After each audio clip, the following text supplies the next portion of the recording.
Lokasi banjir bandang.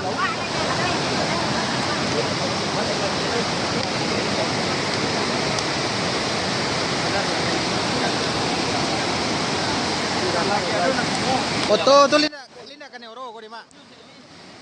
Oh mak, foto boy. Foto tu siapa?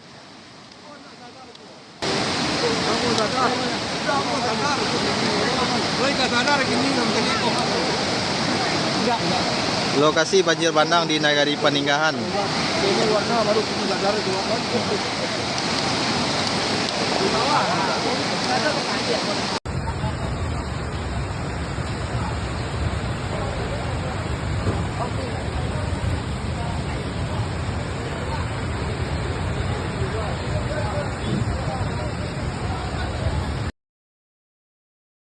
Situasi banjir bandang di perbatasan Nagari Moropingai dan Paninggahan.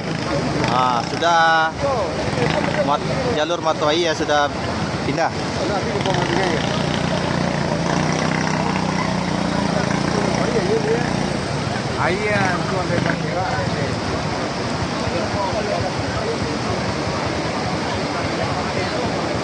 Lokasi cukup parah. Mohon untuk pengiriman BPBD di lokasi Nagari Paninggahan.